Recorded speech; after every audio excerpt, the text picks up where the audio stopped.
nicely. So let's take a look at who James and Priya are and what they're all about, shall we? So let's just have a quick look at some of the detail that we've got. And I'll move out of the way so you can see that clearly, shall we? Here we go.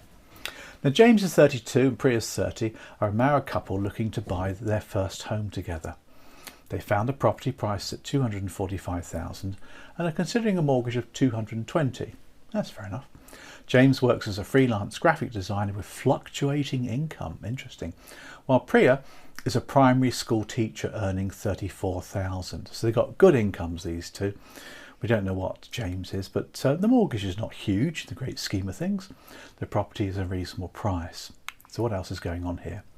They booked an appointment with a mortgage advisor, hoping to understand their options and ensure they're protected financially.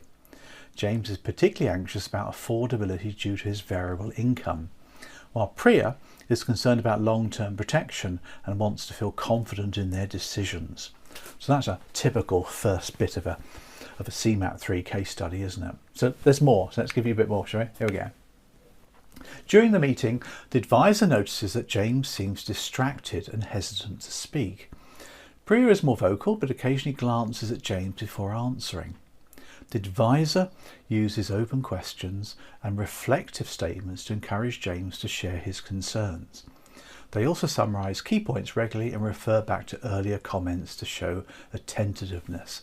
Now all this stuff's in the new CeMAP 3 syllabus, you see, all the open questions and statements and things. So that's why they put that in the case study. A couple more paragraphs for you. The advisor avoids pushing specific products and instead focuses on understanding their lifestyle, financial priorities and future plans. Good advisor, that one. They explain the features and benefits and limitations of different mortgages and protection options clearly, checking understanding throughout. James and Priya leave the meeting feeling reassured and supported with a clear understanding of their next steps. So you can see this case study is not focusing on technical stuff, this is focusing on the soft skills. So let's just take a look at the kind of questions you might get in a CeMAP 3 case study with, based upon soft skills. So let's go to question number 1, shall we? And we'll see what we think about this one. Okay. What is the primary purpose of needs-based selling in mortgage advice? Is it A, to maximise commission for the advisor? Is it B, to ensure the customer buys a product? C, to avoid mis-selling and ensure customer understanding? Or D, to promote the most popular product? Okay, now it's not a difficult question because some of these are a bit daft, aren't they? To maximise commission, that's just not on anymore, is it? To ensure the customer buys a product is okay, a bit salesy. To avoid mis-selling is obviously a good thing, but actually the primary purpose of needs-based selling in mortgage advice was brought in by the banks after the financial crash and the PPI scandals and all the various scandals that put a dampener on the bank's reputations. So they brought in needs-based selling skills in mortgage advice to stop mis-selling from ever happening again. And it's all about finding identified needs to recommend an appropriate mortgage product.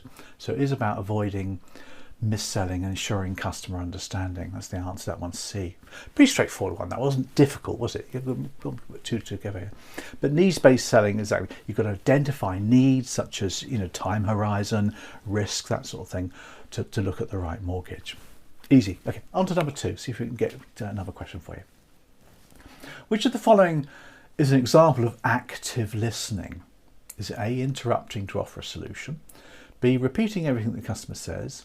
C, saying and nodding occasionally? Or D, summarising and referring back to earlier points? Now this is quite a good question because active listening has many definitions. A lot of people will say and nodding occasionally is active listening. It is to a degree, but it's not the best answer. Repeating everything the customer says is a good option. Paraphrasing, repeating, summarising is good as well, but not everything the customer says. And you never really interrupt anyone, do you? So the answer here is D. Summarising and referring back to earlier points is a very effective way of active listening. B and C are okay, but they're a bit repetitive and not particularly, repeating everything is not right. So summarising and referring back to earlier points is what you want for this one. That's number 2. Okay, straightforward. Let's get on to number 3, shall we? When the advisor uses phrases like, can I check my understanding? They are A, challenging the customer's opinion, demonstrating empathy, using active listening techniques, or D, asking a closed question. Well, can I check is a closed question? So, they're not that as simple as you think, but the answer here is using active listening techniques. Again, you're trying to check understanding by asking them the questions in order to find out exactly what they just told you. Can I check my understanding? Could be construed as demonstrating empathy, but there's better examples. And asking a closed question, well, it is a closed question, isn't it? But the answer here is C. Okay, keep on going. So number 4 for you. Priya's concern about long-term protection is best explored using. So we've got Priya here. What should we use here? Closed questions, which are should, you, can, those sort of things. Open, what, why, when, how, where and who. Leading questions are horrible things, aren't they, where you lead them to a should. So do you think protection's a good option for you as a leading question? And summary statements wouldn't really work. The best one here uses B, open questions. That's what's required here. Kipling. I have 6 honest serving men. They taught me all I knew. The names are what, why, when, how, where and who. And that's how you start an open question. And they're usually best to explore long-term protection, number 4. Okay, number 5 for you. Here we go. James's hesitation and body language suggests. Now, James, of course, is the advisor. We've got James is the client. Let's get this right, Mr. Archer. James is the client, isn't he? And that's a good example of the client itself. So James is the client. So his hesitation of body language. What does that suggest? Is where they're going with this, aren't they? Is it he's uninterested in the meeting? He may have unspoken concerns. He agrees with Priya's views. He prefers a fixed rate mortgage. Now, obviously, we can't ask James, so we have to go to the case study. And it says there, during the meeting, the advisor notices that James seems distracted and hesitant. Priya is more vocal. The advisor uses open questions and reflective statements to encourage James to share his concerns.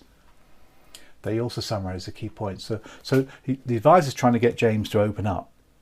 So it's suggesting that B, he may have unspoken comments to make or concerns. That's what the case study has led you to realise. Okay, good example of reading the case study, isn't it? Okay, on to question number 6. Which of the following behaviours prevents empathy? I like this question. A, asking open questions. B, rehearsing your response while the customer speaks. C, using reflective statements. Or D, showing genuine interest. Well, the question is preventing empathy.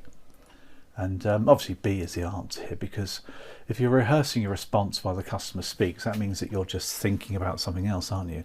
So you're not therefore listening and adapting yourself to the customer. These things wouldn't prevent empathy. Asking open questions is a good thing. That's a good thing, and that's a good thing. So B is the answer. Not a particularly tricky one, that. No. You'll probably notice here that when it comes to the soft skills, asking multiple choice questions is not that tricky for you. They're not very complicated. And you'll probably get 1 or 2 maybe per case study. This case study has loads of them, but it's just an example of how it works. Okay, next question for you. Number 7.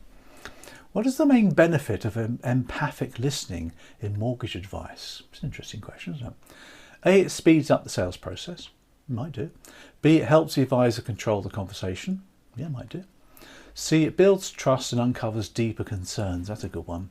D, it ensures the customer agrees with the advisor. Well, C is the answer here, because that's exactly what empathic listening is designed to do. Although the first 2 are good answers, C is definitely the answer. Number 8 for you. Which of the following is a neutral probe? Would that solve the problem for you? That's a probe. Tell me more about that. That's a probe. You seem concerned about that. That's a probe. Or D, are you ready to sign the form? It's kind of a probe in a way, isn't it? So which one's neutral? Well, a neutral probe really gives the client as many options as possible for the answer. It's not a leading probe. It's not trying to suggest an answer or steer the customer down a particular path. It's very open. So in that respect, then, tell me more about that is a very good neutral probe, because it can go anywhere. Well, that would go a specific place, wouldn't it? So with that one. So B is the answer here. Tell me more about that. It's very open, isn't it? TED comes out. Tell me more, explain more, please. Describe more for me, please. TED-based open probes. Nice one. Okay, on to number 9 then for you. Why should why questions be used with caution? They're always factual. They can reveal underlying beliefs but may sound confrontational. They are too vague to be useful. They are only suitable for summarising. Now, all good options here. The word why. Now, why, in my opinion, is actually quite confrontational if you don't ask it correctly. You need lots of softening with why. Do you mind me asking why? Is okay. If you said why, it's quite confrontational and get people's backs up and stop them talking, particularly if they're quite nervous. So here is the one. They can reveal underlying beliefs, but they may sound confrontational. I never use why in any of my advising or coaching. I just turn it around and use how, what, where, or who. So that's B there, number 9. Last question for you, number 10. What is the most ethical approach when recommending mortgage products? This is a nice one, isn't it? Ethics, very important topic in the CeMAP now. A, focus on the product with the highest commission. Okay. B, recommend what the customer asks for without discussion. C, match the product to the customer's needs and explain its features clearly. Or D, promote the most popular product on the market. Now, I don't think this is tricky, is it? Match the product to the customer's needs and explain its features clearly is the most ethical approach. Makes sense, isn't it? So it's trying to drive you down that particular route rather than focusing on other areas. Interesting. So I don't know how you feel about that question or that case study. It wasn't particularly tricky. You won't get 10 questions like that in any case study. They'll give you 1 or 2 maybe in each of the case studies, maybe just 1. And you have to keep your wits by. You have to read the section in the book, of course, make sure you understand what it all is. But it's all good stuff when it comes to giving mortgage advice. See you soon. Bye.